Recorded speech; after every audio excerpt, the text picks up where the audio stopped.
आप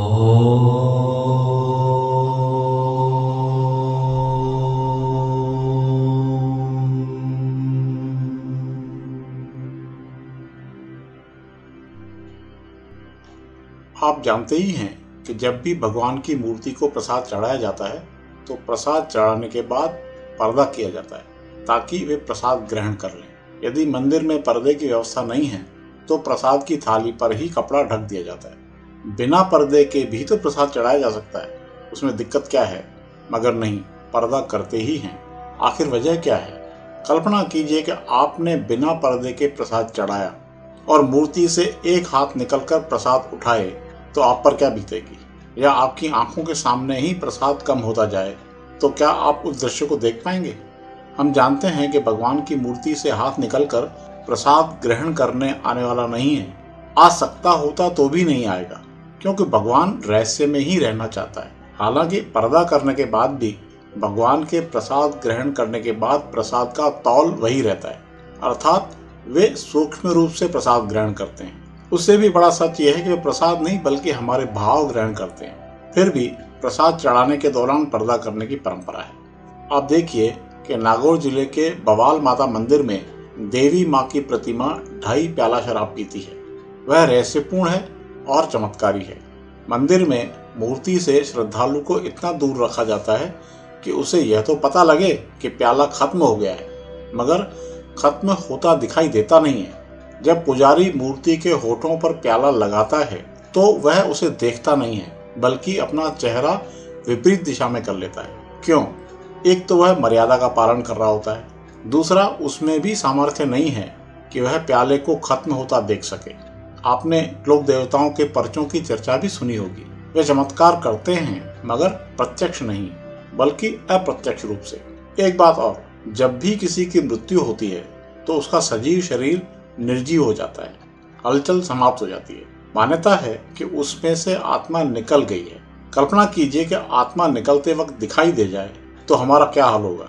इसलिए प्रकृति ने ऐसी व्यवस्था की है, अपने उस रहस्य को छिपा लिया है। ऐसे ही मृत्यु के साथ ही जीवन भर की स्मृति पर ताला जड़ देती है। अगले जन्म में उसे कुछ भी याद नहीं रहता।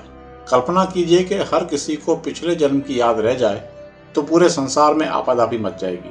इसलिए प्रकृति ने रहस्य को ओढ़ दिया है। असल में प्रकृति बहुत रहस्यपूर्ण है, वह रहस्यपूर्ण ही रहेगी। प्रकृति न तो रहस्य को उघाड़ती है और न ही उसने हमें इतनी शक्ति दी है कि हम पूरी तरह से उघाड़ सकें। इस तथ्य को हमने भी स्वीकार कर लिया है।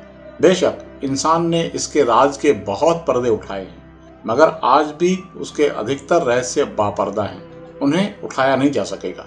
अलबत्ता संकेत जरूर हासिल किए जा पाए हैं, आगे भी किए जा सकते हैं, मगर प्रकृति को कभी भी नग्न नहीं किया जा सकेगा, अर्थात कोरा सच कभी नहीं देखा जा सकेगा। यदि किसी विरले को दिखाई दे भी जाता है तो उसकी जुबान पर ताला पड़ जाता है, और वह जरूरी भी है। वस्तुतः प्रकृति इसलिए रहस्यपूर्ण है क्योंकि वह हमारी समझ की सीमा से परे है। प्रकृति में इतना कुछ है कि हमारी इंद्रियों की क्षमता उन तक नहीं पहुंच पाती।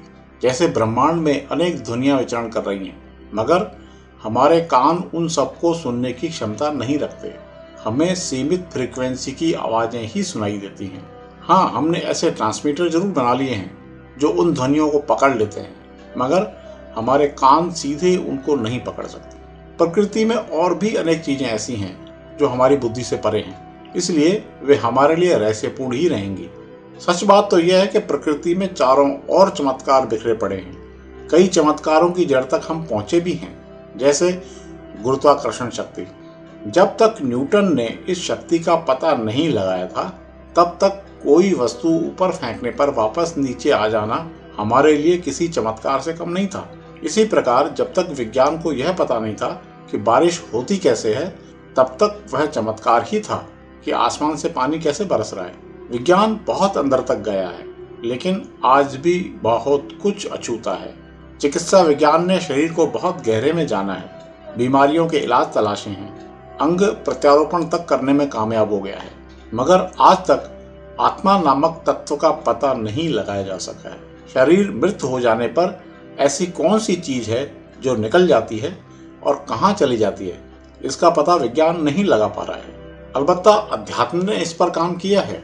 लेकिन वह भी उसे तर्कपूर्ण तरीके से सिद्ध नहीं कर पाया है।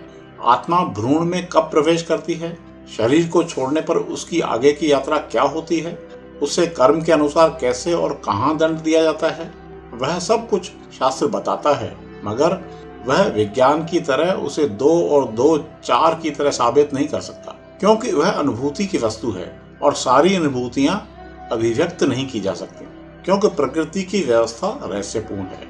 यूं तो सारी प्राकृतिक शक्तियां अपने आप में चमत्कार हैं। क्या सूर्य का रोज उगना और अस्त होना चमत्कार नहीं है?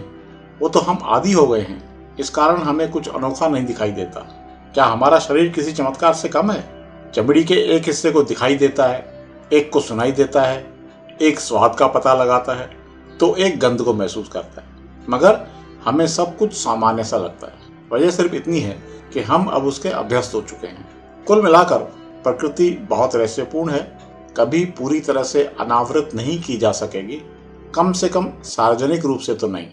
इसीलिए कई सूझीजन कहते हैं कि इसमें मत उलझो कि प्रकृति का रहस्य क्या है, बल्कि प्रकृति को केवल जियो, उसका आनंद लो।